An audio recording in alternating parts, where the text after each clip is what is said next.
तो सब लोगों को पता ही होगा कि इंडियन एयरफोर्स की तरफ से जो 114 फाइटर एयरक्राफ्ट को खरीदने को लेकर टेंडर जारी किया गया है, उसमें सबसे प्रबल दावेदार फ्रांस के राफेल एयरक्राफ्ट ही है। अब ऑलरेडी दोस्तों 2 राफेल एयरक्राफ्टों के डील के कारण राफेल एयरक्राफ्ट यहाँ पे स्ट्रॉन्ग दावेदार है, तो वहीं पे राफेल एयरक्राफ्टों का सामना टोटल और 7 एयरक्राफ्टों के साथ हो रहा है। पर इन सातों के सातों एयरक्राफ्टों को जहाँ पे पछाड़ने का क्षमता फ्रांस के राफेल एयरक्राफ्टों के पास है, तो वहीं पे अब एक और एयरक्राफ्ट का एंट्री आने वाले समय में हो सकता है, जो कि राफेल के दावेदारी को ही खाली कमजोर नहीं करेगा बल्कि राफेल के लिए आने वाले समय में एक खतरा भी बन सकता है। क्योंकि दोस्तों ये जो एयरक्राफ्ट है ये असल में एक 5th जनरेशन का एयरक्राफ्ट है, और कुछ महीने पहले जब इंडियन एयरफोर्स के चीफ की तरफ से अपने एक बयान में 114 फाइटर एयरक्राफ्टों का जिक्र किया गया था, तब 4th जनरेशन और 5th जनरेशन दोनों एयरक्राफ्टों का जिक्र किया गया था, जो कि एक तरीके से अब राफेल के लिए एक बहुत बड़ा चैलेंज बनने जा रहा है। और दोस्तों मैं यहाँ पे जिस एयरक्राफ्ट का जिक्र कर रहा हूँ वो अमेरिका के 5th जनरेशन के F-35 एयरक्राफ्ट नहीं है, बल्कि ये रशिया के 5th जनरेशन का एयरक्राफ्ट है। और दोस्तों ये सुखोई Su-57 या FGFA एयरक्राफ्ट नहीं, बल्कि ये है रशिया का नया सुखोई Su-75 चेकमेट एयरक्राफ्ट। और दोस्तों ये जो एयरक्राफ्ट है ये अब अपने प्रोडक्शन के लिए तैयार हो चुका है, और अगर तय समय पे इसका प्रोडक्शन रशिया शुरू कर देता है तो एक तरीके से MRFA टेंडर मतलब 114 फाइटर एयरक्राफ्टों के टेंडर में इसका भी भागीदारी हो सकता है, जो कि खाली राफेल एयरक्राफ्टों के लिए खतरनाक नहीं होगा बल्कि इस टेंडर में बाकी जितने भी एयरक्राफ्ट है सभी एयरक्राफ्टों के लिए खतरनाक होगा। अब दोस्तों साल 2021 में आयोजित मार्क्स 2021 एयर शो के दरमियान रशिया के तरफ से पहली बार की तरह दुनिया के सामने सुखोई Su-75 चेकमेट फाइटर एयरक्राफ्टों को लाया गया था। इन एयरक्राफ्टों को असल में रशिया के द्वारा एक single engine stealth 5th generation के फाइटर एयरक्राफ्ट के रूप में बनाया जा रहा है, ताकि एक्सपोर्ट मार्केट में 5th जनरेशन के जो फाइटर एयरक्राफ्टों के डिमांड है उसे भी पूरा किया जा सके और रशिया के F-35 फाइटर एयरक्राफ्टों को एक्सपोर्ट मार्केट में काउंटर किया जा सके। और दोस्तों मार्क्स 2021 एग्जीबिशन के दरमियान ये भी दावा किया गया था कि साल 2023 या साल 2024 तक इन एयरक्राफ्टों के फर्स्ट फ्लाइट को रशिया की तरफ से अंजाम दिया जाएगा। और अब मीडिया रिपोर्टों में खुलासा किया जा रहा है कि रशिया सुखोई Su-75 चेकमेट एयरक्राफ्टों के प्रोडक्शन शुरू करने के लिए अपनी प्रोसेस शुरू कर दिया है। रिपोर्ट में बताया जा रहा है कि रशियन गवर्नमेंट के जो आर्म प्रोडक्शन ऑर्गेनाइजेशन है मतलब रोस्टेक स्टेट कॉर्पोरेशन, उसके तरफ से दुबई एयर शो के दरमियान 13 नवंबर के दिन एक प्रेस सर्विस में जानकारी दिया गया है कि रशिया इन एयरक्राफ्टों को लेकर लगभग तैयार हो चुका है और जल्द ही इन एयरक्राफ्टों के प्रोडक्शन शुरू होगा। मतलब ये एक तरीके का ऑफिशियल अनाउंसमेंट है और किसी भी तरीके का कोई भी मीडिया में फैलने वाला अफवाह नहीं है। अब दोस्तों साल 2021 के मार्क्स 2020 एग्जीबिशन में इन एयरक्राफ्टों को दुनिया के सामने तो लाया गया था, लेकिन इंटरनेशनली इन एयरक्राफ्टों को 2021 के दुबई एयर शो के दरमियान ही लाया गया था। मतलब इससे पहले वाले एडिशन में जहां पे इन एयरक्राफ्टों को पूरा दुनिया के सामने रखा गया, तो वहीं पे इस एडिशन में इन एयरक्राफ्टों का प्रोडक्शन का खबर देके एक तरीके से रशिया की तरफ से खलबली मचा दिया गया। हालांकि दोस्तों दुबई एयर शो में इन एयरक्राफ्टों को लाने के पीछे भी मकसद एयरक्राफ्टों के कस्टमर हासिल करना है। और आप लोगों के जानकारी के लिए बता दूं कि रशिया इन एयरक्राफ्टों को एक्सपोर्ट मार्केट के लिए ही बना रहा है, और रिपोर्ट में यह भी दावा किया जा रहा है कि इन्हीं कारणों की वजह से इन एयरक्राफ्टों को एक लो कॉस्ट 5th जनरेशन के एयरक्राफ्ट के रूप में बनाया जा रहा है, जिनमें 5th जनरेशन के सभी फीचर्स तो रहेगा लेकिन एयरक्राफ्टों का कीमत लगभग 4th जनरेशन के एयरक्राफ्टों के बराबर रहेगा। हालांकि दोस्तों अब तक 2 साल के अंदर रशिया को इन एयरक्राफ्टों को लेके कोई इंटरनेशनल कस्टमर नहीं मिला और ना ही प्रोजेक्ट में सपोर्ट करने के लिए कोई पार्टनर मिला है। पर रशिया का एक बहुत बड़ा इरादा यह है कि इसमें भारत को एज ए पार्टनर के रूप में जोड़ा जाए। इसी कारण के वजह से जब साल 2021 में इन एयरक्राफ्टों को पहली बार दुनिया के सामने लाया गया था, तो उससे पहले जो प्रमोशनल वीडियो जारी किया गया था वहां पे भी भारत का जिक्र था।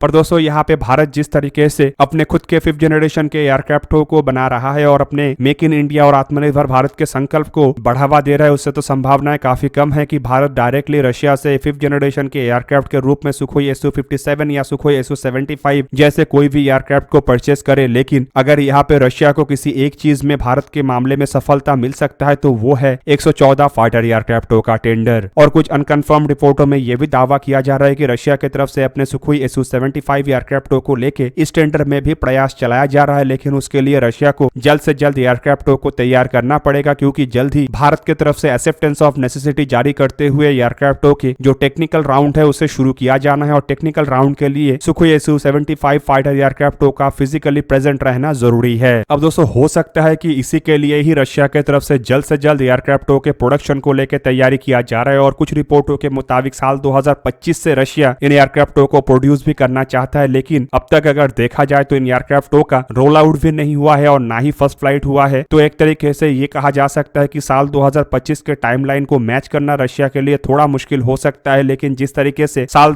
2021 में एयरक्राफ्टों का डेब्यू करते हुए एयरक्राफ्टों का प्रोडक्शन का बाद साल 2023 तक लाया गया है। उससे तो अंदाजा लग रहा है कि रशिया काफी तेज रफ्तार में काम कर रहा है। और दोस्तों सुखोई Su-75 चेकमेट फाइटर एयरक्राफ्टों को बनाने के लिए ये भी कहा जा रहा है कि सुखोई Su-57 एयरक्राफ्टों के कई सारे टेक्नोलॉजी और पार्ट्स का इस्तेमाल किया जाएगा। और सुखोई Su-57 एयरक्राफ्ट ऑलरेडी तैयार है, जिसके मतलब यह है कि सुखोई Su-75 एयरक्राफ्टों को निर्माण करने के लिए शायद रशिया को ज्यादा मुशक्कत करना ना पड़े। ऊपर से रशिया के पास ऐसे डिफेंस इंफ्रास्ट्रक्चर भी काफी मजबूत है जो कि एयरक्राफ्टों को कम से कम समय के अंदर प्रोड्यूस कर सकता है। रशिया के पास एक्सपीरियंस भी है और रशिया के पास एयरक्राफ्टों के रिलेटेड टेस्टेड कंपोनेंट भी है, जो कि एयरक्राफ्टों के निर्माण के जो प्रोसेस है या वह तो फ्लाइट और टेस्ट के जो प्रोसेस है उसे आसान और कम समय में कर सकता है। दूसरी तरफ दोस्तों अगर MRFA मतलब 114 फाइटर एयरक्राफ्टों के टेंडर में सुखोई Su-75 एयरक्राफ्टों के संभावनाओं को अगर देखा जाए तो ये तो काफी कम है, क्योंकि ये जो एयरक्राफ्ट है ये अभी तक बन के तैयार नहीं है। लेकिन एक ऑप्शन 5th जनरेशन के फाइटर एयरक्राफ्ट के रूप में भी है, क्योंकि कुछ महीने पहले इंडियन एयरफोर्स के चीफ के तरफ से कुछ मीडिया हाउस को अपना एक बयान देते हुए बताया गया था कि भारत के सामने 4th जनरेशन और 5th जनरेशन के फाइटर एयरक्राफ्टों का ऑफर है। और दोस्तों ऐसे में तभी से ही अंदाजा लगाया जा रहा है कि शायद ये ऑफर रशिया के Sukhoi Su-75 checkmate fighter aircraft और अमेरिका के F-35 फाइटर एयरक्राफ्टों को लेके हो सकता है। लेकिन दोस्तों इसे लेके कभी कोई ऑफिशियल ऐसा कोई बयान नहीं है जिससे कि हम सुखोई Su-75 या F-35 को कंफर्म करें। हालांकि कुछ अनकंफर्म रिपोर्टों में यह भी दावा किया जा रहा है कि अमेरिका की तरफ से भी लगातार अपने F-35 एयरक्राफ्टों को भारत को ऑफर किया जा रहा है। लेकिन यहाँ पे आप लोगों की जानकारी के लिए बता दूं कि मेक इन इंडिया इनिशिएटिव के अंतर्गत जिस तरीके से MRFA टेंडर को आगे बढ़ाने का इरादा है और इसमें जिस तरीके से ट्रांसफर ऑफ टेक्नोलॉजी का क्लॉज रखा गया है, इसके कारण F-35 एयरक्राफ्टों का संभावनाएं तो कम है। लेकिन रशिया जिस तरीके से सुखोई Su-75 फाइटर एयरक्राफ्टों के लिए पार्टनर तलाश कर रहा है, उससे MRFA टेंडर के इन शर्तों को भी रशिया मानने के लिए तैयार हो जाएगा। अब यहाँ पे दोस्तों आप लोगों की जानकारी के लिए ये भी बता दूं कि अगर भारत को 4th जनरेशन के फाइटर एयरक्राफ्टों की कीमत में 5th जनरेशन के फाइटर एयरक्राफ्ट मिल जाता है तो 114 फाइटर एयरक्राफ्टों के टेंडर में 5th जनरेशन के एयरक्राफ्टों को खरीदना भी कोई गलत बात नहीं होगा। पर इसमें सबसे बड़ा बाधा ये है कि ये एयरक्राफ्ट तय समय पे बन के तैयार हो पाएगा या नहीं। अब भारत की तरफ से MRFA टेंडर को लेके काफी तेज रफ्तार में प्रयास किया जा रहा है, लेकिन ये प्रयास भी उतना तेज रफ्तार नहीं है जितना हम पहले एक्सपेक्ट कर रहे थे। फिलहाल दोस्तों अगर रशिया के चेकमेट फाइटर एयरक्राफ्ट या फिर कहते हो सुखोई Su-75 फाइटर एयरक्राफ्टों को देखा जाए तो रिपोर्ट में दावा किया जा रहा है कि साल 2027 से इन एयरक्राफ्टों को इंट्रोड्यूस किया जाएगा। एयरक्राफ्टों में इस्तेमाल होने वाले अगर पार्ट्स को देखा जाए तो यहाँ पे इंजन के रूप में इसमें सैटर्न इजराइलिया 30 इंजनों को इस्तेमाल करने का बात कहा जा रहा है, जो कि सुखोई Su-57M एयरक्राफ्टों के वेरिएंट के लिए बनाया जा रहा है। और इजराइलिया 30 इंजन असल में फिलहाल जो सुखोई Su-57 एयरक्राफ्टों में इस्तेमाल होने वाले AL-41F1 इंजन है उसके एक अपग्रेडेड और स्टेल्थ इंजन वर्जन है, जो कि 30% कम वजन का भी है और 18% अधिक एफिशिएंट भी है। इन इंजनों को 107.9 किलोन्यूटन ड्राई थ्रस्ट और 171.7 kilonewton after burning thrust engine के रूप में बनाया जा रहा है। कॉकपिट के रूप में भी इसमें एक आधुनिक कॉकपिट इस्तेमाल करने का बात कहा जा रहा है, जिसमें पॉइंट ऑफ व्यू फोटो और कई तरीके के ग्लास कॉकपिट इक्विपमेंटों का इस्तेमाल किया जाएगा। और इसमें दो